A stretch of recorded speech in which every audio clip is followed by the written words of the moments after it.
Halo teman-teman, gimana kabarnya? Semoga baik-baik saja. Oke, di channel One for All kali ini saya akan mencoba membawakan sebuah video pembahasan tentang salah satu benang filamen polyester yaitu DTY atau biasa disebut juga draw texture-nya. Apa itu? Simak penjelasannya berikut ini. Tapi sebelum itu jangan lupa like dan subscribe channel One for All ini supaya channel ini terus berkembang ya teman-teman. Oke, langsung saja ke penjelasan. Nah, sebelum ke fokus kita yaitu benang DTY, sedikit informasi mengenai flow proses pembuatan dari bahan baku menjadi polimer kemudian menjadi benang filament. Oke, dari bahan baku dulu ya.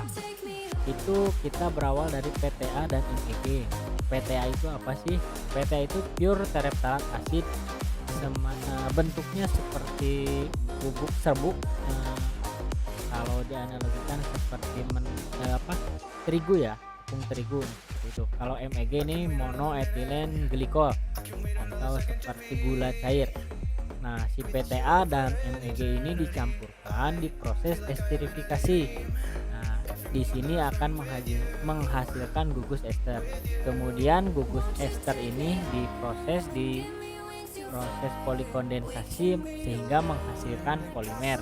Nah, polimer inilah yang akan diproses di 4 proses selanjutnya, yaitu proses tip, proses FDY fully drawyan, proses POY partially oriented yarn, dan proses PSF polyester staple fiber.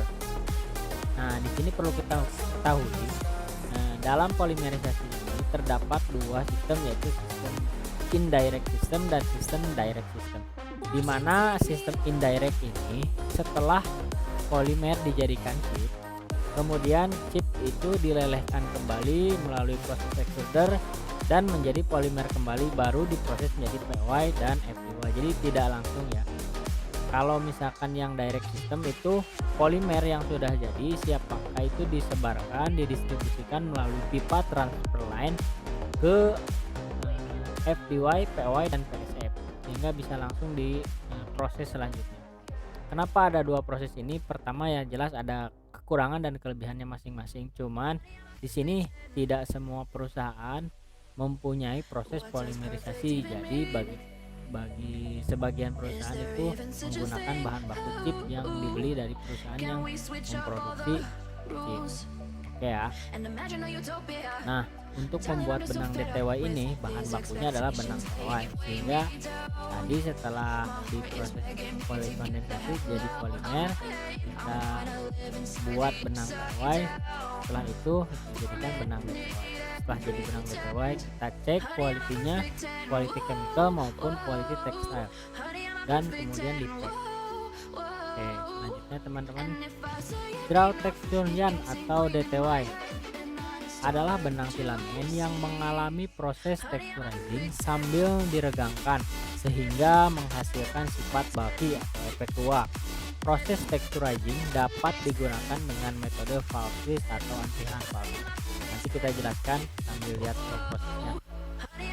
Oke, raw material untuk pembuatan DTY ini adalah POY ya. POY sendiri singkatannya adalah partially oriented yarn atau benang yang molekul-molekulnya belum terorientasi secara sempurna. Di sini bisa terlihat jelas dari elongnya yang masih tinggi ya. Kita ambil contoh POY 125 denier dengan elong 137.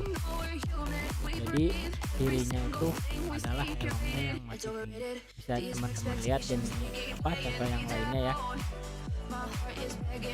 Oke, proses pembuatan benang DTY terdiri dari 5 tahapan proses utama.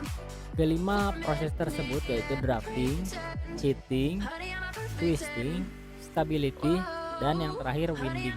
Kita bahas satu-satu. Berikut ini ada flow proses benang DTY di mesin Muratex 33H. Saya ambil contohnya ya. Pada dasarnya flow prosesnya sama, hanya mungkin ada beberapa perbedaan item di setiap mesin ya, tergantung titelnya. Oke, yang nomor 1 bisa teman-teman perhatikan itu adalah posisi benang POY, kemudian dilewatkan melalui tip akril yang nomor 2 menuju yarn cutter. Setelah dari yan cutter, benang dilewatkan melalui front roll yang mempunyai traverse guide. Tujuan dari traverse guide ini adalah agar benang tidak dalam satu jalur. Jadi si traverse guide ini bergerak ke kanan ke kiri. Kenapa seperti itu? Tujuannya agar tidak terjadi lapping atau terjadi menggulung benang ya di sana, sehingga dapat memperlambat proses. Kemudian dilewatkan melalui primary heater. Nah, primary heater ini biasa digunakan untuk pemanasan. Nah, pada saat benang POY masuk ke heater 1 ini, dia kan sembari ditarik, si benangnya ini dipanaskan, maka akan terjadi pengecilan diameter yang dimana diameter POY besar menuju benang POY kecil. Nah, perubahan diameter ini biasa disebut dengan neck point. Oke, kemudian setelah dari heater 1 dilewatkan melalui shifter guide, kemudian ke cooling plate. Setelah dari cooling plate itu menuju guide free twister guide. Nah, disinilah yang terjadi proses twisting pada belt twist nomor 10. Nah, di benang DTY sendiri seperti kita ketahui, twistnya ini adalah bukan twist asli ya, atau biasa disebut twist false twist. Artinya tidak seperti benang spanyan di mana terjadi twist akibat perbedaan kecepatan spindle dan traverse. Di sini benang hanya lewat saja melalui belt twist. Nah, disinilah terjadinya proses antihan. Tapi di benang DTY ini jangan lupa teman-teman, antihan yang diberikan adalah efeknya saja atau biasa disebut dengan twist false. Kenapa twist false? Karena pada proses DTY ini benang hanya lewat saja, kemudian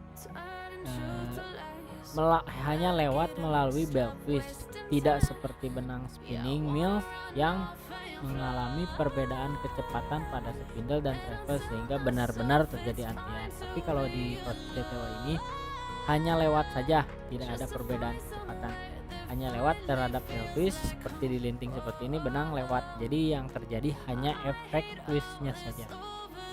Setelah dari belt twist kemudian ada TCS sensor. TCS sensor ini fungsinya adalah memonitor sensor tension, tegangan benang ya. Jadi kalau misalkan terjadi lonjakan atau misalkan tensionnya terlalu rendah atau terlalu tinggi, nah bisa dimonitor di TCS. Yang nomor 12 itu adalah feed roll 2. Nah, feed roll 2 ini kecepatannya lebih cepat daripada feed roll 1 sehingga terjadilah proses penarikan atau biasa disebut draw ratio. Draw ratio ini yang akan menentukan kualitas benang ya, dari mulurnya berapa dan tenacity-nya berapa. Oke, kemudian setelah dari front roll 2 atau feed roll 2 kemudian masuk ke secondary heater. Secondary heater ini berfungsi sebagai stabilisator ya. Misalkan kalau kita analogikan kita lagi di salon, kemudian rambut kita di keriting atau apalah teman-teman ya.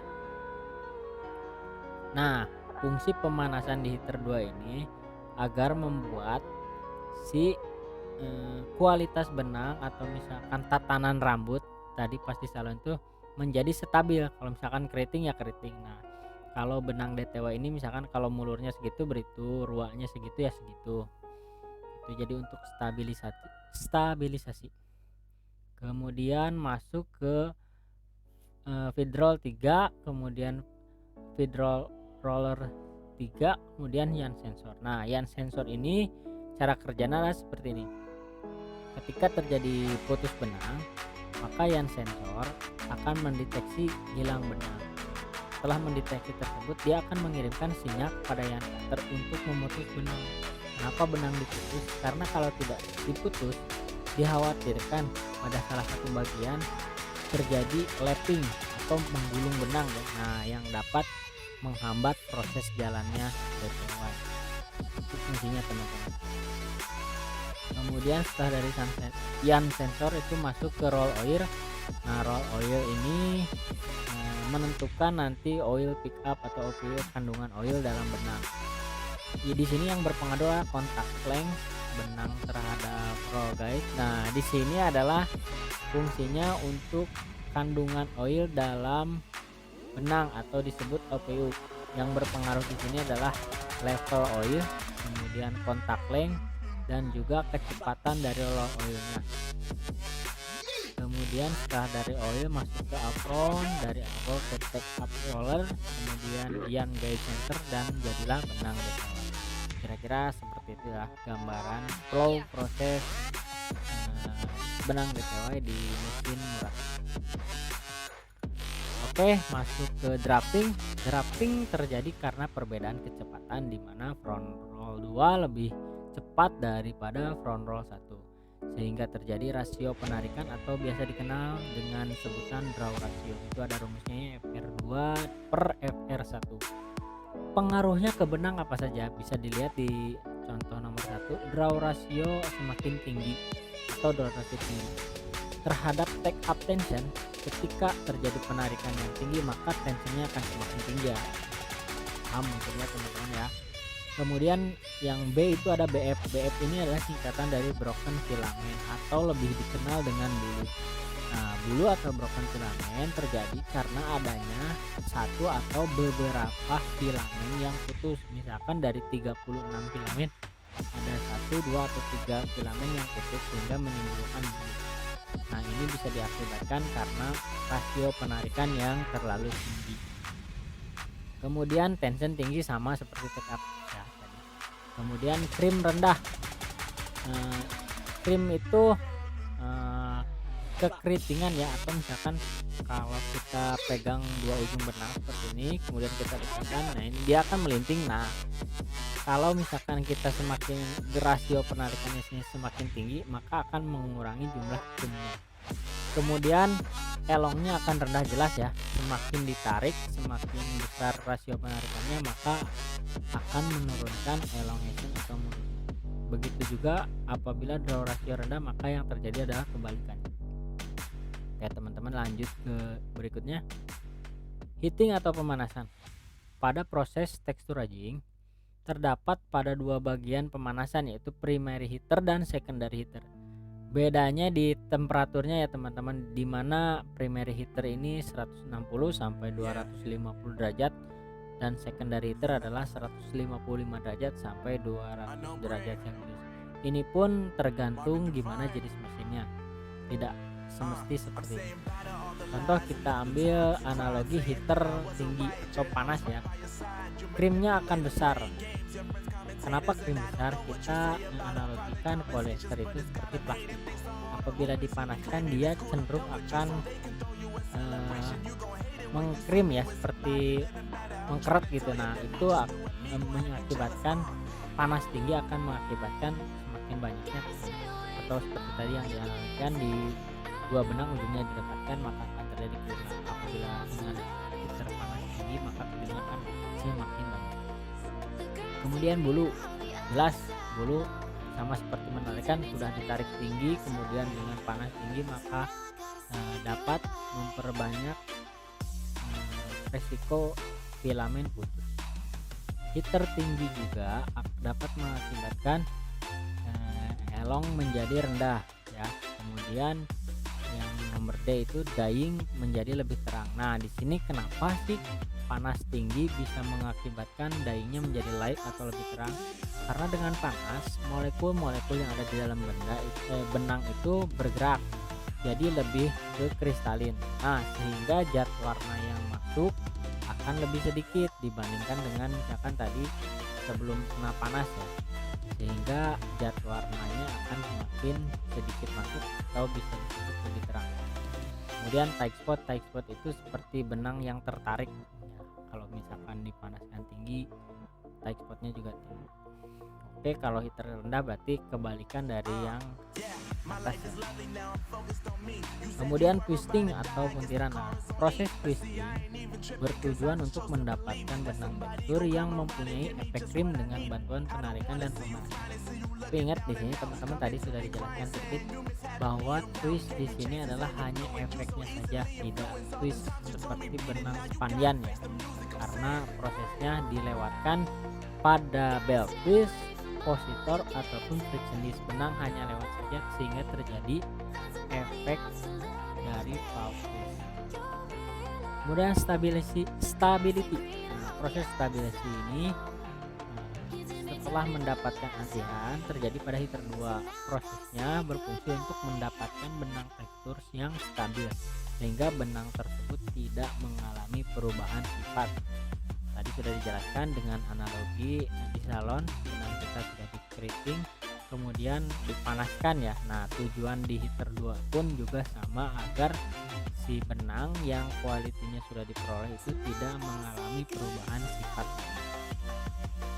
Oke, kemudian di winding, proses terakhir dari pembuatan benang DTY ini di mesin texturizing dipengaruhi oleh tension dari take up atau biasa disebut T3, kemudian traverse joint seperti cradle arm, setting traverse, taper angel dan lainnya. Kemudian mutu dari paper tube yang digunakan. Paper tube ini adalah tempat untuk menggulung benang. Nah, jadi mungkin nanti kalau untuk yang winding ini ketika teman-teman coba untuk berkunjung ke industri, cobalah berkunjung ke industri yang memproduksi benang DTY. Untuk ini akan terlihat sangat jelas. Oke, jadilah benang DTY.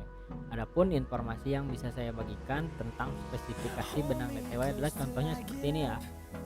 DTY misalkan Denier 75, tenacity-nya itu 4,6 cm.